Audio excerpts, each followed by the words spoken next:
recorded by Chip in Tampa, Florida, on January 25th, 2006.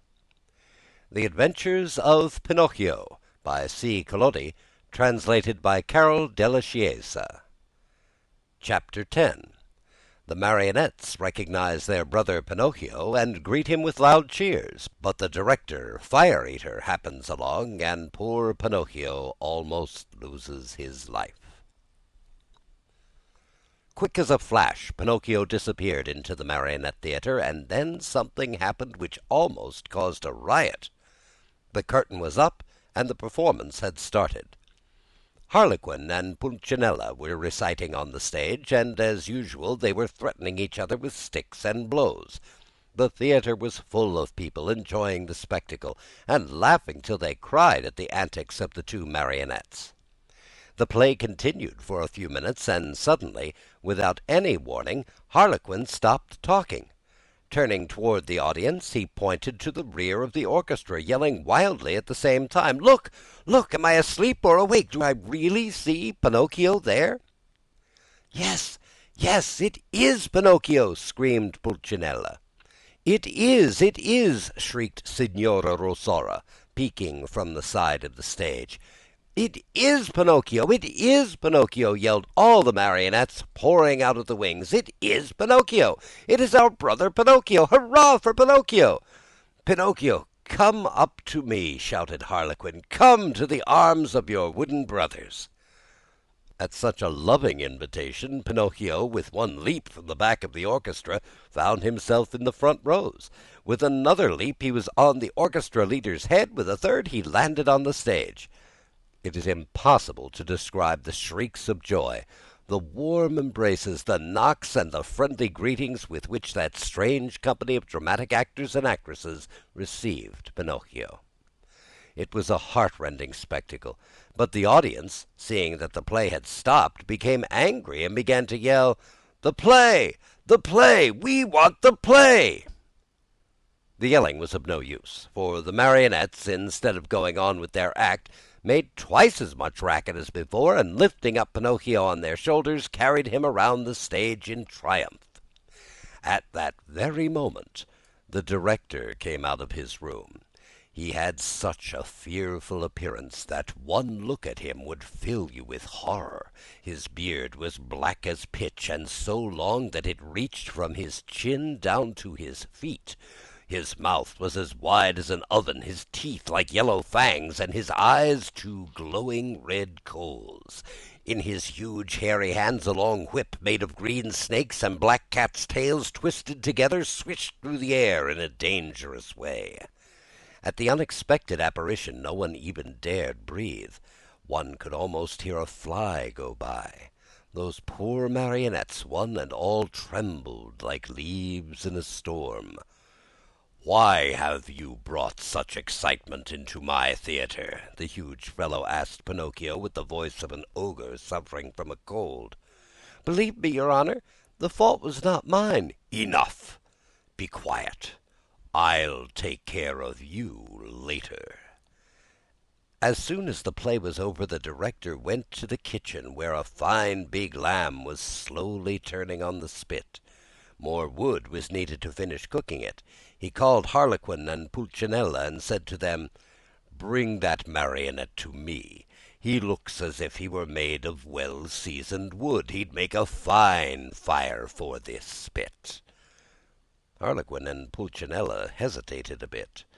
Then, frightened by a look from their master, they left the kitchen to obey him. A few minutes later they returned, carrying poor Pinocchio, who was wriggling and squirming like an eel, and crying pitifully, "Father, save me! I don't want to die! I don't want to die!" So ends Chapter 10 of Pinocchio. Recording by Alessia Savona. The Adventures of Pinocchio by C. Collodi, translated by Carol della Chiesa. Chapter 11. Fire Eater sneezes and forgives Pinocchio, who saves his friend Harlequin from death. In the theater, great excitement reigned. Fire Eater, this was really his name, was very ugly, but he was far from being as bad as he looked. Proof of this is that, when he saw the poor marionette being brought in to him, struggling with fear and crying, "I don't want to die! I don't want to die!" he felt sorry for him and began first to waver and then to waken. Finally, he could control himself no longer and gave a loud sneeze. At that sneeze, Harlequin, who until then had been as sad as a weeping willow, smiled happily and leaning toward the marionette whispered to him, "Good news, brother mine! Fire Eater has sneezed, and this is a sign that he feels sorry for you. You are saved!" For be it known that, while other people, when sad and sorrowful, weep and wipe their eyes, Fire Eater, on the other hand, had the strange habit of sneezing each time he felt unhappy. The way was just as good as any other to show the kindness of his heart. After sneezing, Fire Eater, ugly as ever, cried to Pinocchio, "Stop crying! Your words give me a funny feeling down here in my stomach and—" "Itchy! Itchy!" Two loud sneezes finished his speech. "God bless you," said Pinocchio. "Thanks. Are your father and mother still living?" demanded Fire Eater. "My father, yes. My mother I have never known." "Your poor father will suffer terribly if I were to use you as a firewood. Poor old man. I feel sorry for him." "Itchy! Itchy! Itchy!" Three more sneezes sounded, louder than ever. "God bless you," said Pinocchio. "Thanks. However, I ought to be sorry for myself too just now. My good dinner is spoiled. I have no more wood for the fire, and the lamb is only half cooked. Never mind. In your place I'll burn some other marionette. Hey there, officers!" At the call, two wooden officers appeared, long and thin as a yard of rope, with queer hats on their heads and swords in their hands. Fire Eater yelled at them in a hoarse voice, "Take Harlequin, tie him, and throw him on the fire. I want my lamb well done." Think how poor Harlequin felt. He was so scared that his legs doubled up under him and he fell to the floor. Pinocchio, at that heartbreaking sight, threw himself at the feet of Fire Eater and, weeping bitterly, asked in a pitiful voice which could scarcely be heard, "Have pity, I beg of you, signore." "There are no signori here." "Have pity, kind sir." "There are no sirs here." "Have pity, your excellency." On hearing himself addressed as Your Excellency, the director of the Marionette Theatre sat up very straight in his chair, stroked his long beard, and becoming suddenly kind and compassionate, smiled proudly as he said to Pinocchio, "Well, what do you want from me now, Marionette? I beg for mercy for my poor friend, Harlequin, who has never done the least harm in his life." "There is no mercy here, Pinocchio. I have spared you. Harlequin must burn in your place. I am hungry, and my dinner must be cooked." "In that case," said Pinocchio proudly, as he stood up and flung away his cap of dough, "in that case my duty is clear. Come, officers, tie me up and throw me on those flames. No, It is no fair for poor Harlequin, the best friend that I have in the world, to die in my place."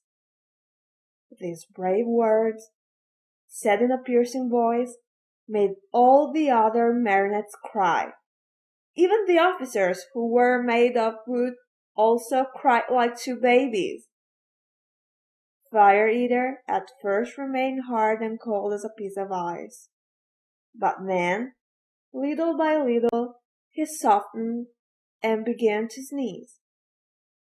And after 4 or 5 sneezes, he opened wide his arms and said to Pinocchio, "You are a brave boy. Come to my arms and kiss me." Pinocchio ran to him and, scurrying like a squirrel up the long black beard, he gave Fire Eater a loving kiss on the tip of his nose. "Has pardon been granted to me?"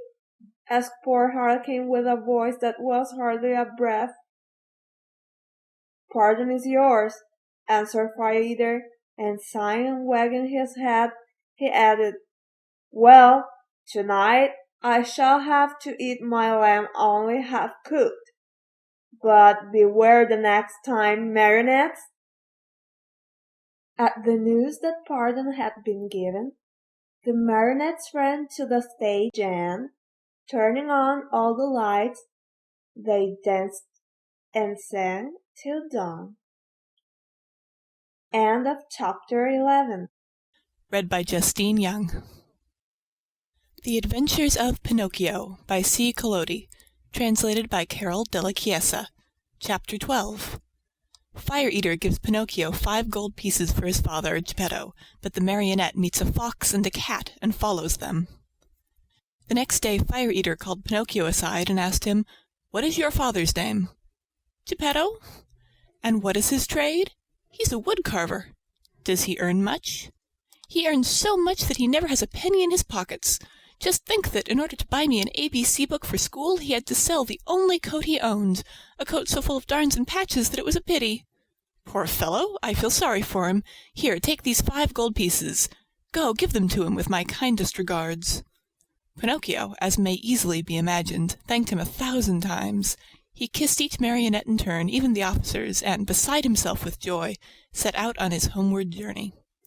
He had gone barely half a mile when he met a lame fox and a blind cat, walking together like 2 good friends. The lame fox leaned on the cat, and the blind cat let the fox lead him along. "Good morning, Pinocchio," said the fox, greeting him courteously. "How do you know my name?" asked the marionette. "I know your father well." "Where have you seen him?" "I saw him yesterday standing at the door of his house." "What was he doing?" "He was in his shirt-sleeves, trembling with cold." "Oh, poor father!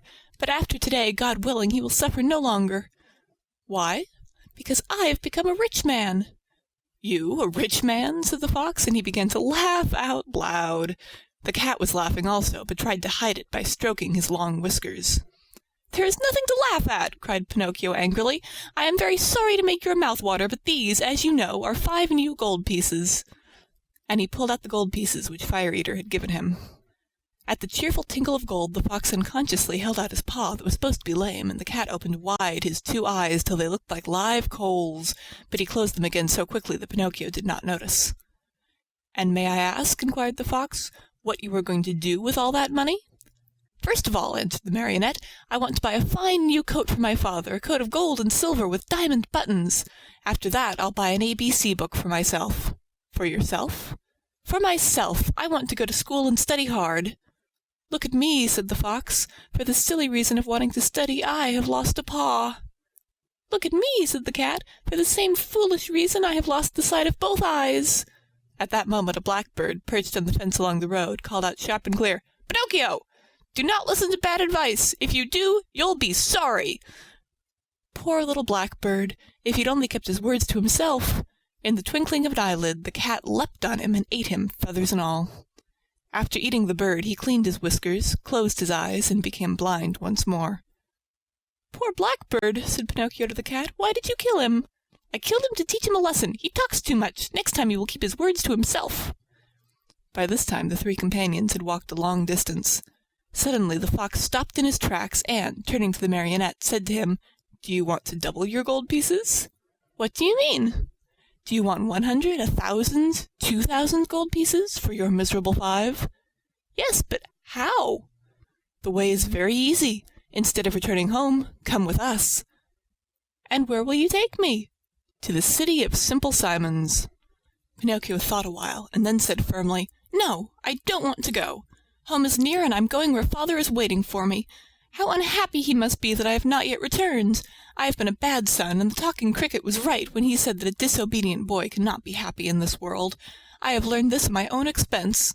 Even last night in the theatre, when Fire Eater... Brrr! The shivers ran up and down my back at the mere thought of it. Well then, said Fox, if you really want to go home, go ahead, but you'll be sorry. You'll be sorry, repeated the cat.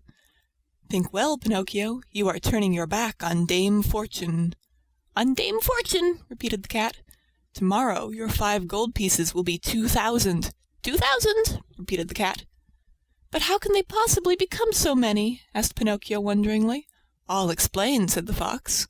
You must know that, just outside the city of Simple Simons, there is a blessed field called the Field of Wonders.